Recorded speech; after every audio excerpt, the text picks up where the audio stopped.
Yo la segunda ponencia está a cargo de Eduardo Fernández García, que como pone aquí es profesor de la Universidad Isabel I y de la Universidad Pontificia de Salamanca. Él nos va a hablar sobre la filosofía del derecho ante los retos y límites tecnológicos de la democracia digital a escala estatal, ¿no?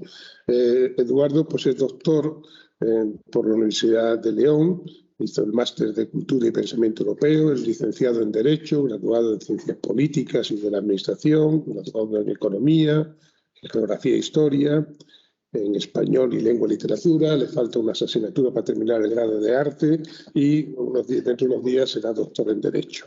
Te digo porque puedo seguir diciendo cosas, ¿no? Después es profesor de Derecho Digital en la Universidad Pontificia de Salamanca y profesor asociado en la Universidad de León, donde imparte las asignaturas que yo he dejado para irme a la agencia a pasar una temporada allí en el lado oscuro de la universidad, ¿no? Bueno, pues también imparte pues, un seminario de doctorado en la Fundación Ortega Marañón sobre gobernanza global y ciberseguridad, ¿no? Ha sido alto cargo de la Junta, ha sido director general de Protección Civil, Interior y Administración Local, es decir, ahora son 3 direcciones generales, antes era una, ¿no? Os suena siempre pensar que Eduardo es 3 en 1. Siempre es 3 en 1. Y después ha sido pues, diputado nacional en el Congreso de Diputados durante 3 legislaturas. 3 en 1, seguimos.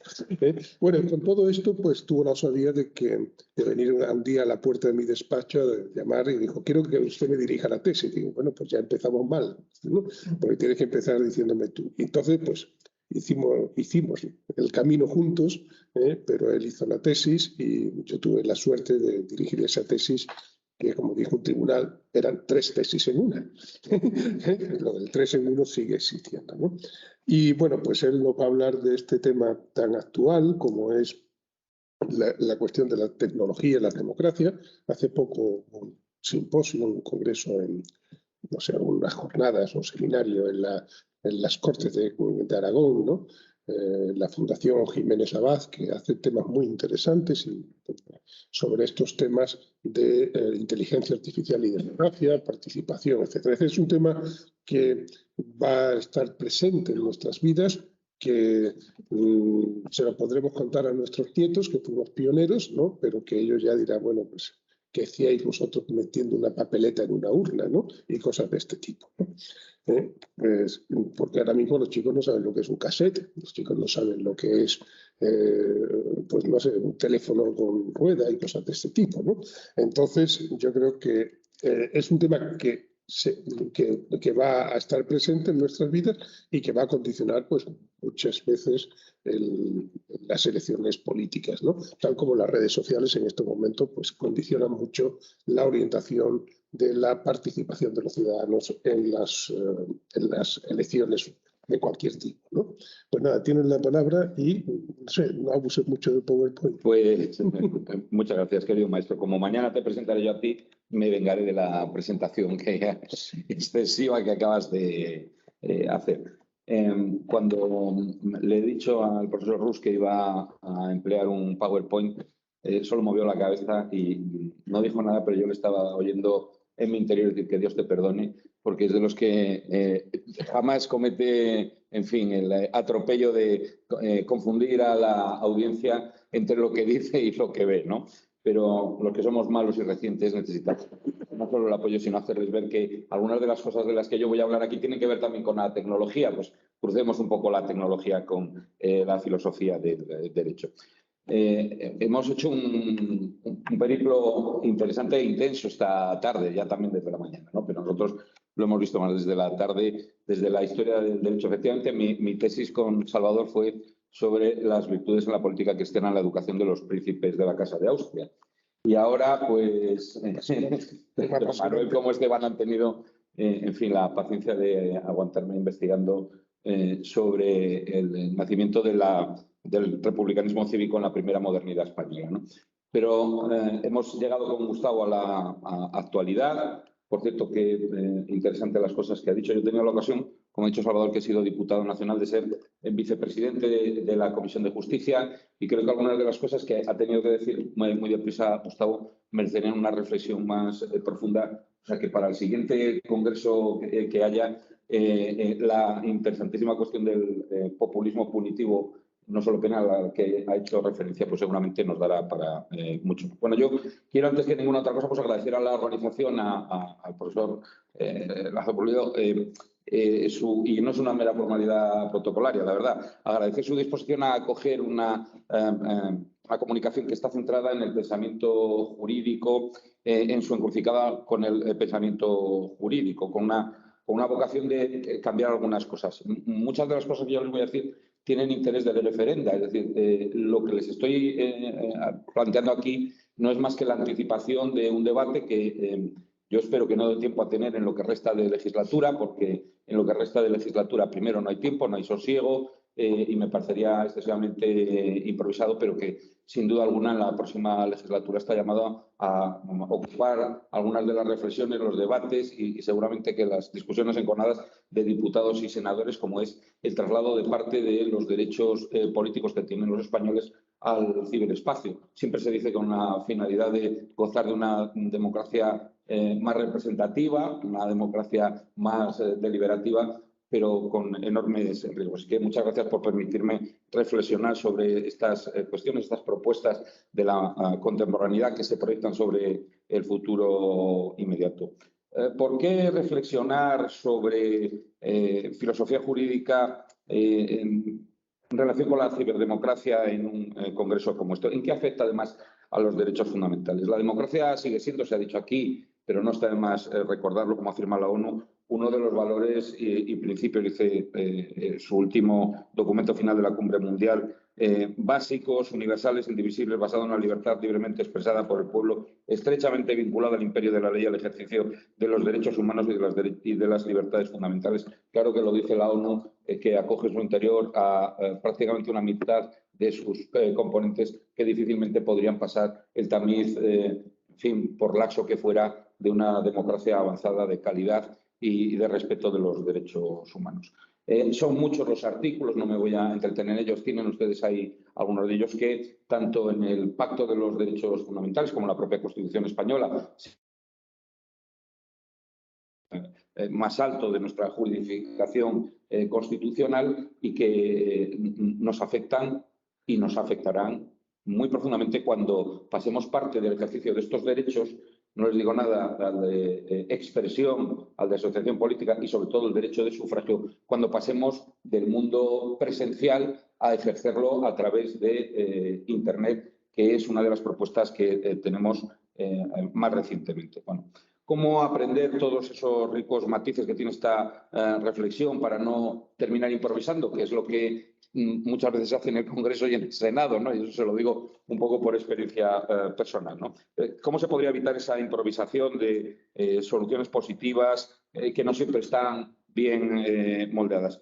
Porque además aquí se afecta profundamente a algunos de los rasgos más preocupantes que se proyectan sobre nuestro ejercicio democrático actual, que son la polarización, la segmentación de nuestra sociedad y la posible infrarrepresentación de algunos grupos sociales con menos capacidad o bien de acceso a la tecnología o bien de manejo. Mi madre tiene 91 años y sigue queriendo votar y yo no veo razón alguna para que mi madre deje de votar, ¿no? Aunque no se presente ya su hijo a diputado. Hay una amplia sección de españoles por cohortes de edad que están muy poco acostumbradas a la tecnología. Y esto no es una mera cuestión de posibilidades técnicas, de debate político o politológico, ni siquiera es una cuestión de modificación del derecho positivo electoral que tenemos en España. Tiene que haber un previo, en fin, no sé si debate, pero sí reflexión profunda que tiene que provenir desde otras instancias como las de la filosofía jurídica y no necesariamente desde el derecho positivo. Bueno, yo, como ha dicho Salvador, después de haber terminado 5 grados y como ven, estar ahí con distintas tesis, me traigo la interdisciplinariedad puesta. No se lo digo como jactancia, no me lo tomen como jactancia ni muchísimo menos, porque en cuanto empiezo a hablar se nota que el que mucho pretende abarcar de poco sabe en profundidad, ¿no? Pero lo que me permite es pasar o saltar, si quieren, con una cierta incluso inconsistencia de las concepciones y de los, en fin, convenciones metodológicas, terminológicas y conceptuales de una disciplina a otra, y por tanto les pido para eso una cierta benevolencia. Miren, yo creo que el enfoque de filosofía del derecho tiene que ser prevalente, tiene que ser el primero, tiene que ser necesario, de filosofía del derecho y de filosofía en general. Claro, se lo dice uno de los que participó en apoyo de un gobierno que limitó la filosofía en las aulas, y a partir de ella, pues seguramente perderé gran parte de la convicción que pueda trasladarles a ustedes en la postura que yo defiendo. Y luego la ciencia política nos ha provisto de algunas herramientas muy importantes para ver hasta qué punto debemos tolerar afecciones importantes de nuestros ejercicios de lo político, pero de lo social, en definitiva, de nuestra convivencia. Y yo creo que el límite está en que pasen de cambiar el régimen político, algo perfectamente natural en un debate en un parlamento dividido, incluso muy atomizado como el actual y probablemente como el próximo, a cambiar el sistema político. El sistema político es algo mucho más profundo y compromete los consensos constitucionales, pero va todavía incluso más allá. El apoyo de la politología a la filosofía jurídica para ver hasta dónde podemos cambiar el régimen político y dónde no queremos cambiar el sistema político, pues es fundamental. Pero luego hay, en todo esto, y más en la forma de hacer política actual en los parlamentos, mucho de, en fin, no sé si ensoñación o lingüística o comunicativa en el paso del discurso al relato. Vivimos en la política de los relatos, no de los discursos trabados, no de las reflexiones. Yo me acuso ante ustedes con un golpe de pecho por lo que a mí me puede haber correspondido en el pasado, pero lamentablemente en eso estamos, ¿no? En ganar el titular de un día. El profesor Vallespín, que colabora con el profesor Rus en el Instituto Ortega Marañón, acuñó un término que a mí me parece muy elocuente. Yo puedo estar en las antípodas ideológicas del profesor Vallespín, pero me parece que ese término de turbopolítica, ¿qué es la turbopolítica? Esta necesidad de que todo el mundo opine sobre todo, inducido por los medios de comunicación, que no se reflexione en lo que lo urgente, lo de mañana, venza lo importante, lo que nos afecta a todos, pues está dificultando debates como este que debemos tener. Yo parto, como les ha dicho el profesor Rus, doy derecho digital en la Pontificia, parto de la insuficiencia que tenemos ahora mismo de la calidad del derecho digital vigente. ¿Por qué? Porque se ha tenido que ir haciendo a retazos, a improvisaciones incluso, ¿no?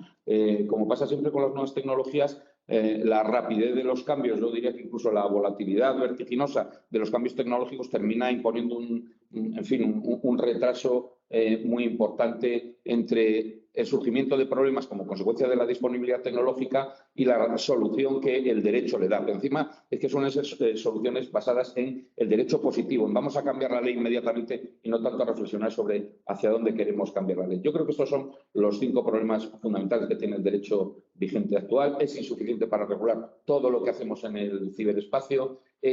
No existe una reflexión filosófica previa de fondo, existe una enorme asimetría entre lo que se regula y lo que se hace. Hay un decalaje temporal excesivo, muy excesivo, y lo estamos viendo cuando estemos hablando de la protección de los menores con el uso que hacen de las redes sociales, por ejemplo, ¿no? O el ciberbullying. Hay un decalaje muy grande entre el surgimiento de los problemas y los condicionantes tecnológicos.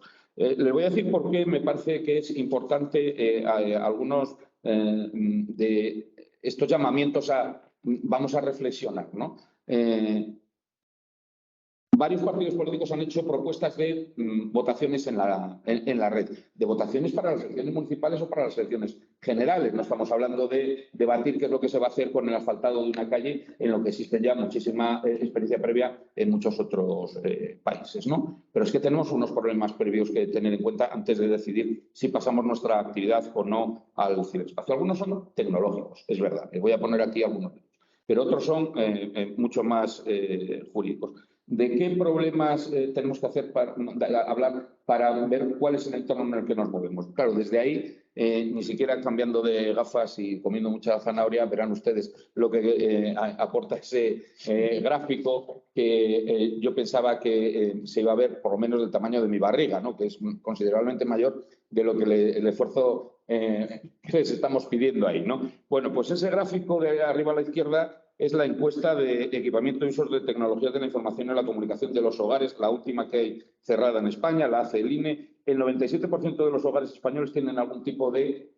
dispositivo permanentemente conectado en red. El 97%. El siguiente gráfico, que tendría que estar a la derecha, vamos a ver si la derecha falla como yo. Aquí no está. Sí, perdón. Sí, es que hay que darle. Ahora. Bien, ese gráfico de la derecha nos indica que no solo hay algunos, es que casi todos los hogares tienen una parafernalia, una panoplia enorme, ¿no? Por supuesto, el smartphone, las tablets, los ordenadores de sobremesa, los ordenadores portátiles, todos tienen banda ancha, todos tienen wifi, todos tienen televisores inteligentes. Pues me podrán decir ustedes, bueno, pues se tienen los dispositivos, pero igual se usan menos. No. Mire, casi vamos a no movernos ya tal como están, ¿no? Se usan y se usan muchísimo. No solo se tienen, se usan. No sé si a ustedes les pasa igual que a mí, que me da la sensación de que ninguno de los, a diferencia, y yo se lo agradezco de lo que hacen ustedes aquí, ninguno de mis alumnos me atiende en clase porque todos tienen una pantalla delante. No sé si están atendiendo a mis explicaciones, viendo el resultado de ayer o viendo un reality que probablemente estamos en lo último, porque se ríen y se lo pasan bien en mi clase y eso tiene que ser imposible. O sea, que estarán viendo cualquier otra cosa, ¿no? Bueno, pues no solo se tienen los dispositivos, sino que se usan abundantemente. Pero les llamo la atención sobre el cuarto, que a ver si podemos ver ahora, lo que marca es esta brecha que a mí me preocupa cuando hablemos de pasar las votaciones de la urna en presencial a la urna digital, ¿no? La pandemia ha hecho que incluso la gente de las cohortes de edad mayor haya hecho algún tipo de compra o de operación en Internet. Mi madre con 90 años se animó a hacer la compra por Internet. Creo que mi madre no se fiaría mucho de tener que votar en Internet, ¿no? En fin, le ha costado a veces decirme si me votaba o no, pues imagínense si se lo tiene que contar al amplio mundo confiando en que ningún gobierno o ningún hacker ruso le espíe, ¿no? Lo que estamos viendo ahí es la enorme desigualdad por las cohortes de edad. Hasta el 97% de la población de menos de 24 años usa todos los recursos digitales disponibles y eso se reduce a menos de la mitad cuando llegamos a los 65 años. Yo no quiero una democracia en la que se vote de 18 a 24 años sí y de 65 a la edad de mi madre y que la Divina Providencia la conserve mucho tiempo, para que vamos a ponerle límites a la Divina Providencia, pues que dure mucho y que siga votando, ¿no? Bueno, pues ese es uno de los problemas que se plantea y que, por supuesto, como pasa todo siempre en España, cuando se hace alguna propuesta, tiene truco político por detrás. Claro, quienes hacen las propuestas de traslado inmediato de la votación y no vamos a reflexionar, no vamos a pensar, aquí no hay filosofía que aplicar, aquí tenemos una disposición tecnológica, vamos a usarlo, pues son aquellos que creen que la inmensa mayoría de sus votantes están en franjas de edad que no van a tener ningún problema para pasar a votar en Internet, ¿no? Miren, las primeras propuestas fueron de Unidos Podemos y fueron propuestas, yo creo que inicialmente muy sensatas, porque no hurtaron al debate las dificultades que había, ¿no? Por supuesto, el Partido Popular, yo no les oculto, yo formaba parte del Grupo Parlamentario Popular, se opuso porque cree que una parte muy importante de sus votantes están en esa franja de edad que tiene dificultades para el acceso a la red, ¿no? Pero ya no estamos hablando de eso, estamos hablando de esto que tenemos aquí. Estos son los ciberataques del año pasado en España, del año 21, que es el último año cerrado por el INCIBE. Mire, se producen 109.000. Ha habido una bajada porque el año anterior se produjeron 133.000, pero se producen 109.000, de los cuales creo que 680 son contra infraestructuras críticas del Estado. ¿Recuerdan que en la primavera se hackeó el INE, el SEPES, el Servicio Público de Empleo, y la gente que cobraba las prestaciones de desempleo estuvo hasta un mes sin poder actualizarlo y cobrarlo? Bueno, estos riesgos no son riesgos teóricos, son 109.000 ciberataques el año pasado atendidos, parados por un organismo público como INCIBE, o sea que algo habrá que reflexionar antes sobre eso. Miren, les voy a poner como a mis alumnos de clase para que se entretengan y no se aburra mucho que yo les digo. Esto es una imagen de un momento determinado con una de las pantallas que tienen en el INCIBE. Lo que se ve ahí es un mapa mundi en el que se ve la procedencia de los ataques. El problema de los ciberataques es que nunca se producen a nivel nacional. Se dan vueltas, rebotan por muchos servidores de muchos países hasta conseguir su objetivo de atacar en España o el sitio que sea el objetivo. Y cuando hablamos de ciberdemocracia ya hemos tenido problemas muy graves a este respecto. Casi siempre provienen de otro sitio. Mire, este es un buen ejemplo. Es el ciberataque a las elecciones presidenciales francesas, ¿no? A Putin le venía bien, antes de tener que invadir Ucrania, cualquier cosa que debilitara a la Unión Europea y antes de que todos los países occidentales fueran conscientes del riesgo que entrañaban los ciberataques rusos, pues tuvieron éxito en un montón de ataques, ¿no? Ahí tenemos una secuencia que va de la primera reunión de Putin con Marine Le Pen, el voto de las elecciones presidenciales pasadas, anteriores, y por lo menos espectro, ¿no? o sospecha de hackeo, luego claramente confirmada, de la intervención de los bots rusos sobre las elecciones francesas. Les voy a poner un vídeo rogándoles que se fijen en las expresiones, ¿no? En las expresiones del presidente Macron, porque al poco tiempo de que esto se produjera fue Putin y a las preguntas de por qué estaba hackeando Rusia todos los procesos electorales, no solo las elecciones presidenciales norteamericanas, las francesas, las legislativas alemanas, que es cuando por fin se pilló de dónde venían los ataques, el procés catalán, ¿qué es lo que pasaba? Pues no se pierdan la, en fin, displicencia con la que Putin se toma esto de que le pidan cuentas en Francia y sobre todo la cara de Macron, que tiene la, en fin, constatación clara de que ha sido atacado. Miren las caras.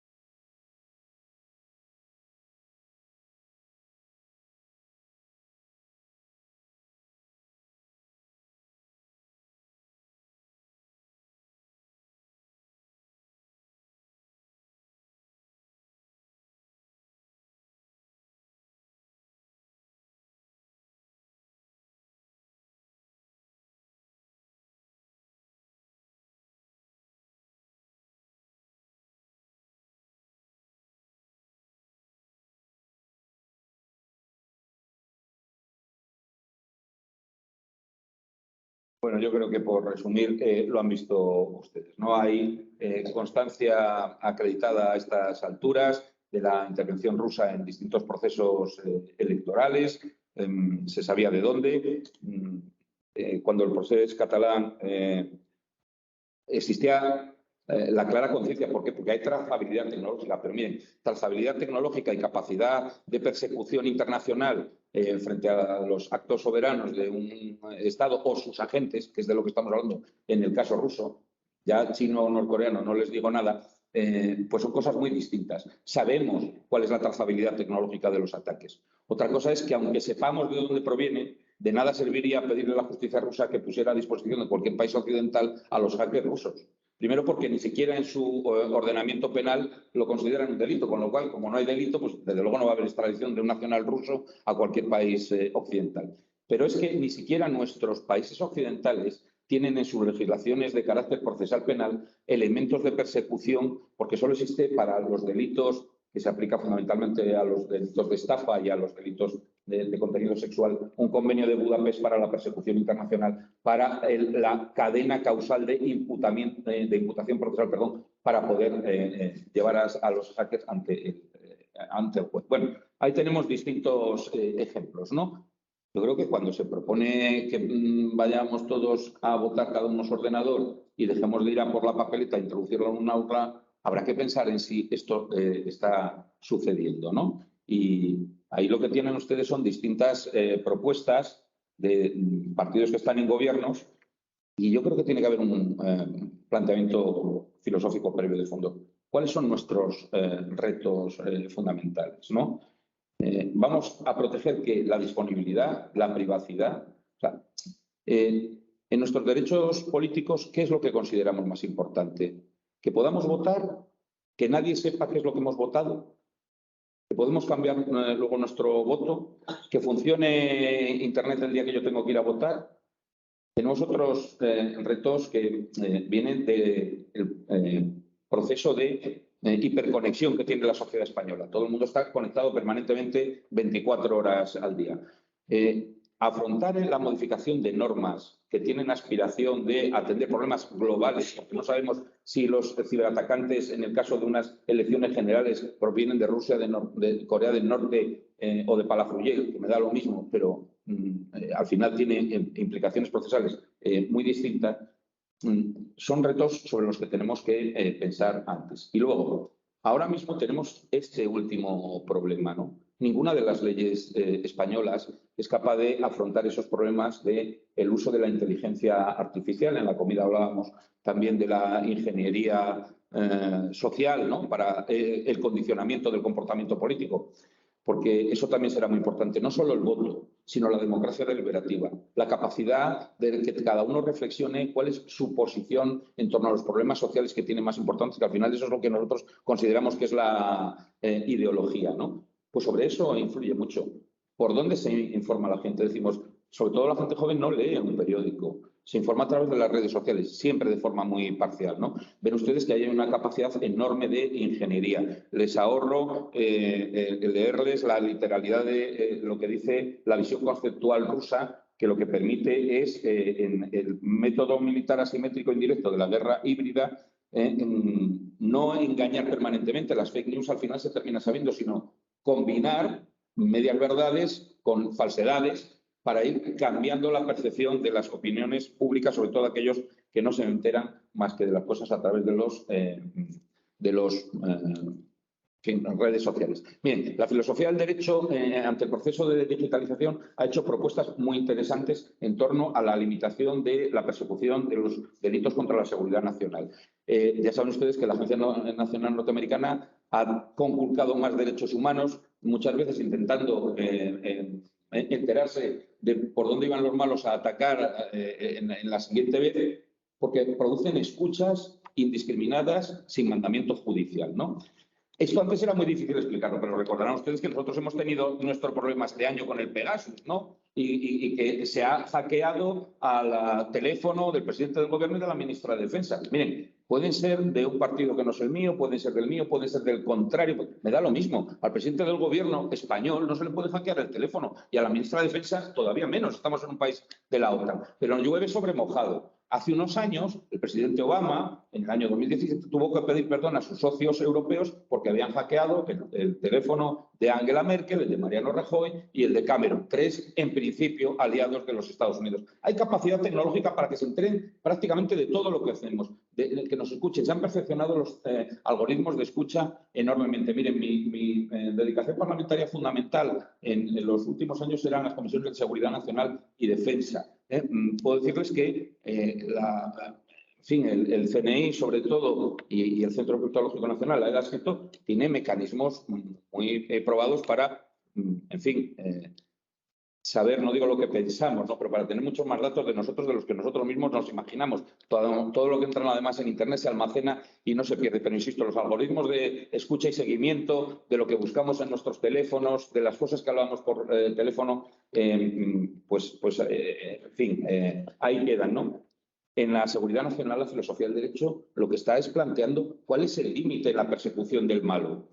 Que escuchen a todos los buenos, que invadan nuestra intimidad, hasta dónde estamos dispuestos a ceder el control a los poderes públicos de cosas que en el mundo real no estaríamos dispuestos a aceptar nunca. En las redes sociales, en el ciberespacio, se toleran comportamientos que jamás toleraríamos en el mundo físico. Ya no hablo de los estados cuando están siendo atacados. Ningún Estado permitiría que los ciberataques que hacen sobre componentes militares se produjeran en el mundo real. Estaríamos en el 1 de septiembre del 39 con el paso de la frontera polaca. Y, sin embargo, esa frontera del ciberespacio se cruza todos los días. Los insultos, la forma de relacionarse en el ciberespacio, en las redes sociales, tiene un umbral de tolerancia muchísimo mayor, por desgracia, a mi juicio, del que sucede en el mundo real. Bueno, eso hay que meditarlo. En torno al ámbito penal, se ha meditado mucho también por la filosofía del derecho. Las transacciones económicas en red ya le interesan a los bancos fundamentalmente, ya lo resuelven ellos.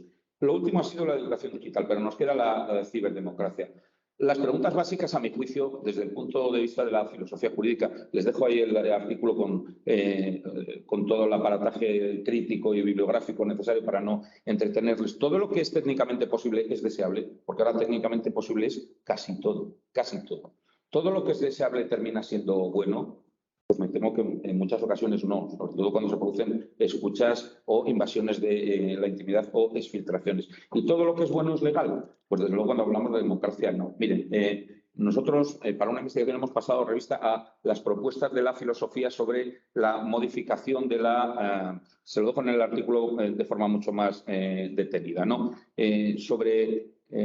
¿cómo se consigue una democracia de calidad, una democracia deliberativa, una democracia representativa desde el final de la Segunda Guerra Mundial? Yo creo que no hay pensador social o filósofo del derecho o historiador de las ideas políticas que no haya hecho alguna propuesta de modificación bastante sustantiva de la participación y de la mejora de la democracia, algunos de ellos teniendo en cuenta claramente también la introducción de las tecnologías. Esto tampoco es nuevo, ¿no? Pero lo que tenemos que saber es qué falla o qué le podemos pedir a la democracia digital que no tenga la democracia presencial. ¿Es tan mala nuestra democracia presencial como para tener que pasarla toda al ciberespacio? Porque luego veremos que fórmulas mixtas de el que quiera puede ir a votar y el que quiera lo puede hacer en casa, desde el punto de vista del derecho electoral, son muchísimo más complicadas, ¿no? Ya se pueden imaginar. Pues una democracia de calidad, las elecciones, el pluralismo, la rendición de cuentas es lo que puede mejorar. Miren, lo vamos a dejar aquí para no darle mucho la lata. He pretendido explicarle en esta ponencia lo que es mucho más difícil incorporar al capítulo que les he dejado escrito, que es, estoy convencido yo, mucho más plumbeo, supuesto que no haya sido suficientemente agotador lo que yo les he contado aquí, ¿no? Pero lo que están debatiendo la mayoría de los parlamentos, porque no es un problema solo nuestro, hay distintos países en los que ya se ha implantado el sistema electoral, pero en España hubo unas experiencias pioneras, no sé si ustedes lo recuerdan, nunca más, no se ha vuelto. Nunca más. Es verdad que nuestra democracia, además, nunca ha tenido un problema de legitimidad del reconocimiento del que gana las elecciones. A ver si lo vamos a tener ahora. Aquí nunca ha habido un problema, primero, para saber muy rápido quién ha ganado las elecciones. Segundo, para que el que ha quedado segundo y ya ha perdido reconozca la victoria del primero. ¿Se dan cuenta? Nunca. No, fíjense, desde las elecciones de Al Gore hasta las de Trump, la cantidad de problemas que ha habido. Sin ir más lejos, todavía los de Bolsonaro están quejándose por las esquinas desde la semana pasada, ¿no? Ese problema aquí no lo hemos tenido. Me parece un riesgo excesivamente grande como para introducirlo por la puerta de atrás. Lo que tienen ustedes a la izquierda son problemas que tienen que ver con la técnica y el derecho positivo. ¿Cómo se hace para permitir que se vote? ¿Cuáles son las máquinas de votación? Pero a mí me parecen mucho más relevantes los problemas que están a la derecha, y es cómo va a afectar a algunas partes de nuestra sociedad que van a ir dejando, porque todos lo sabemos, cuando uno no domina la técnica, al final termina renunciando al uso. Y eso es lo que no puede pasar cuando estemos hablando de, al menos, votar. Respecto a la democracia deliberativa, la capacidad para formar opinión, pues ya hay interesantes experiencias, pero en el ámbito local en España. A mí lo que me parece que es el reto sobre el que todos debemos opinar, pues es cuando se pasa a nivel nacional. Los tiempos importan, pero el espacio también importa, ¿no? Las soluciones locales no pueden pasarse a nacionales, ¿no? Y luego el legislador es una parte del problema. El legislador forma parte de partidos políticos. Yo he sido diputado y he tenido ese pomposo mérito, título de haber sido legislador. Y yo era diputado, pero era presidente provincial de mi partido. O sea, y desde luego pensaba, en fin, ¿cómo le va a ir en el reparto a mi partido? Pero claro, cuando el reparto a mi partido es mi escaño, en el que yo me siento en un Parlamento nacional, en un Parlamento autonómico, en un ayuntamiento, el legislador se convierte también en parte del problema, porque adopta algunas posiciones en función de cómo espera racionalmente que le vaya a ir con la implantación de esas nuevas tecnologías de la votación. Bueno, este es el reto que tenemos ahora mismo por delante, con eso termino. Se está insistiendo mucho en la necesidad de imponer sistemas de votación inmediato. No ha dejado de sorprenderme que el Grupo Parlamentario Popular en el Senado en el pasado mes de marzo haya aceptado, decían que para presentar antes de octubre, ha terminado octubre y no esté presentado, una propuesta de traslado al ciberespacio de algunas de esas cambios de la legislación electoral. Bueno, por un lado me parece bien una cosa, no dejar el debate en torno a la digitalización de la democracia, de la ciberdemocracia, en una confrontación ideológica en la que los grupos parlamentarios de la izquierda lo proponen, los grupos parlamentarios de la derecha lo rechazan.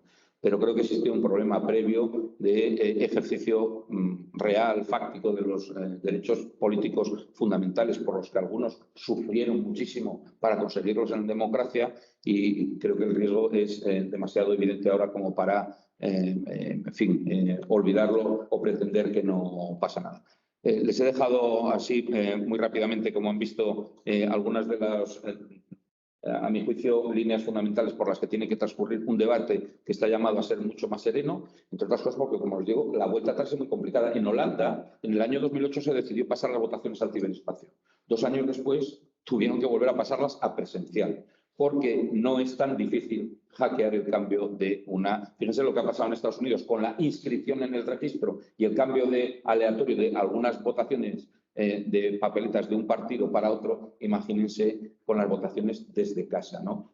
Aunque solo sea, si me voy a poner a votar, alguien ha votado ya por mí.